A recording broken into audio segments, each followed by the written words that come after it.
എന്തോന്നടേ ഹേമ കമ്മിറ്റിയും മലയാള സിനിമയും പിന്നെ അമ്മ എന്നുള്ള വാക്കാണ് എനിക്കൊന്ന് ഈ ലോകത്തെ ഏറ്റവും നല്ല വാക്ക്. അമ്മ എന്നുള്ള പേരും വെച്ച് അതിനകത്ത് നടക്കുന്ന മൊത്തം അറാമ്പറപ്പുകളാണ് അല്ലെ, കാണിക്കുന്ന മൊത്തം ചെട്ടിത്തല. പക്ഷെ ഈ സിനിമാ ഫീൽഡ് എന്നെല്ലാം പറയുമ്പോൾ വർഷങ്ങളായിട്ട് എല്ലാം ഇങ്ങനെയുള്ള പരിപാടികളെല്ലാം തന്നെ.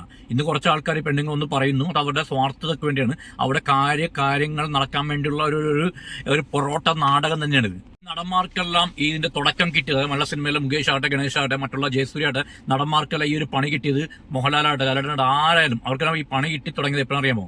ഈ ചെകുത്താൻ എന്ന് പറഞ്ഞ് കേസ് കൊടുത്ത് ജയിലിൽ ടെൻഷൻ. എനിക്കൊന്ന് ലിവറാണ്, ഇവനെന്തോ കൂടോത്രം എന്തോ ചെയ്തിട്ടുണ്ട്. അതുകൊണ്ടായിരിക്കും മലയാള സിനിമയിലെ കംപ്ലീറ്റ് ആൾക്കാരും ഓരോ പെൺ കേസിൽ ഇങ്ങനെ പെട്ട് പേടിച്ച് വിറച്ചിങ്ങനെ തരിച്ചിങ്ങനെ നിൽക്കും. ആക്ച്വലി എന്തിനാണ് ഈ അമ്മ സംഘടനയുള്ള നടന്മാരെല്ലാം രാജിവെച്ച് പുറത്തു പോയത്? എന്തിനാണ് പേടിക്കുന്നത്? കാരണം ഇങ്ങനെ പേടിച്ചു തുടങ്ങിക്കഴിഞ്ഞാൽ അവർ കയറത്തേ ഉള്ളൂ. ഈ ഹേമ കമ്മിറ്റി, ഹേമയാണോ ആമയാണോ ഊമയാണോ അതൊന്നും അറിയത്തില്ല, കുറെ നടിമാര് അമ്മച്ചിമാരെല്ലാം ചേർന്ന് ഒരു സംഘടന ഉണ്ടാക്കി അതിനകത്ത് ഒരുപാട് പേജിന്റെ റിപ്പോർട്ടെല്ലാം കൊടുത്ത് നടന്മാരെ പൂട്ടിലാക്കുന്നത്. അതായത് സിനിമാ ഫീൽഡിൽ തന്നെ ഏറ്റവും നാണക്കാണ് ഈ മലയാള ഫിലിം ഇൻഡസ്ട്രിയിൽ ഉണ്ടായിരിക്കുന്നത്. അപ്പൊ ഈ അമ്മ എന്നുള്ള സംഘടന ഈ രാജിവെക്കേണ്ട കാര്യമില്ല, കംപ്ലീറ്റ് നടന്മാരും രാജിവെച്ച് പോയത് എന്തിനാണ്? തെറ്റ് ചെയ്യാത്തവരായി ആരുമില്ല ഗോപു എന്നല്ലേ നമ്മൾ കേട്ടുള്ളത്. ആരാ പറഞ്ഞിരുന്ന വാക്യം? വളരെ പ്രസക്തമായ ഒരു വാക്യമാണ്. അതുകൊണ്ട് രാജിവെച്ച് പോയപ്പോൾ തന്നെ ആളുകൾക്ക് മനസ്സിലായി ആരൊക്കെ ഉണ്ട് ഇതിന്റെ പിന്നിൽ. അപ്പൊ ഇമാതിരി രാജിവെച്ച് പോകേണ്ട കാര്യമൊന്നുമില്ല, എന്തും ഏതിനെയും നേരിടുള്ള ചങ്കുറ്റം. ആരാണാവോ ഈ ഹേമ കമ്മിറ്റി? ഈ കാണുന്ന കുറച്ച് ആന്റിമാരും അമ്മച്ചിമാരും ചേർന്ന് തുടങ്ങിയാണ് ഹേമ കമ്മിറ്റി. എല്ലാത്തിനും ചുക്കാൻ ഈ കാണുന്ന ആന്റീസ് ആൻഡ് അമ്മച്ചീസ് ആണ്. ബംഗാളി കാരണം മലയാളിയുടെ പദവി നഷ്ടപ്പെട്ടു, മലയാള സിനിമയിലെ പദവി നഷ്ടപ്പെട്ടു ആദ്യമായിട്ടായിരിക്കും. അത് ഈ ബംഗാളി കാരണം ഇന്ന വ്യക്തിക്കാണ്, രഞ്ജിത്തിനാണ് അതിന്റെ പദവി സ്ഥാനമാനം നഷ്ടപ്പെട്ടത്. അതൊരു സംഭവം തന്നെ.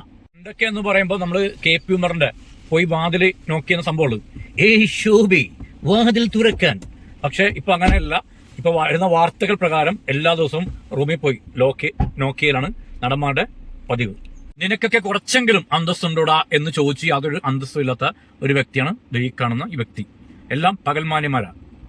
ആരും കാണാതെ ഫ്ളാറ്റിൽ പിറകെ വന്ന് ഓടി വന്ന് കെട്ടിപ്പിടിച്ച് ഉമ്മ വെച്ച ഒരു വ്യക്തിയാണ് ഇവ നടൻ.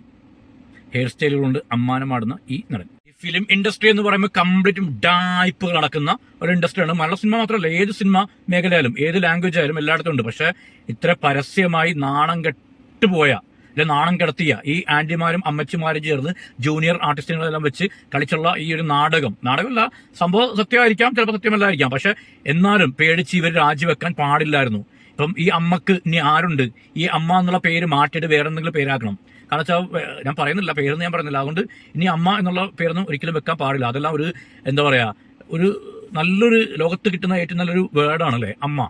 എന്തിനും അമ്മ എന്ന് വിളിക്കുന്ന ഒരു പേര്. ഇനി ആ പേരും ദൈവത്തിനോർത്ത് പടച്ചനോർത്ത് ഇടാതിരിക്കുക. മലയാള സിനിമയിലെ പീഡന പരമ്പരകൾ കംപ്ലീറ്റ് വാർത്തകൾ നിറഞ്ഞ് ആടുമ്പോഴും മറ്റുള്ളവരെക്കാൾ സന്തോഷിക്കുന്ന ഒരു സെലിബ്രിറ്റി ഉണ്ട്. ആരാണെന്ന് നിങ്ങൾക്ക് ഊഹിക്കാൻ പറ്റുമോ? ഒന്ന് ചിന്തിച്ചു നോക്കുക ആരാണ്. പുള്ളിക്കാരൻ മനസ്സുകൊണ്ട് ചിരിക്കായിരിക്കും. കാരണം ഏത് പുള്ളി എന്നുള്ള ഏത് വ്യക്തിയാണെന്ന് ഞാൻ കാണിച്ചത് ഈ കാണുന്ന വ്യക്തിയാണ് മനസ്സ് തുറന്ന് സന്തോഷിക്കുന്നത്. കാരണം വേറെ ഒന്നും കൊണ്ടല്ല, പുള്ളി കുറെ നാൾ ഇതേപോലെ മാനസികമായിട്ട് പീഡനം അനുഭവിച്ചതാണ് അല്ലേ. അന്ന് പുള്ളിയെ ഒരുപാട് ആൾക്കാർ കല്ലെറിയാനും സപ്പോർട്ട് ചെയ്യാനും കൂടുതൽ ആൾക്കാർ കല്ലെറിയാനുണ്ടായിരുന്നു. പുള്ളിക്കാരായിരിക്കും മാനസികമായിട്ട് ഇന്ന് ഏറ്റവും കൂടുതൽ സന്തോഷിക്കുന്ന ഫിലിം ഇൻഡസ്ട്രിയിലുള്ള ഏക ഒരു വ്യക്തി എന്ന് പറയുന്നത് നമ്മുടെ ദിലീപ് ആയിരിക്കും. എല്ലാം കൊണ്ടും അടപടലം റേജി അമ്മ.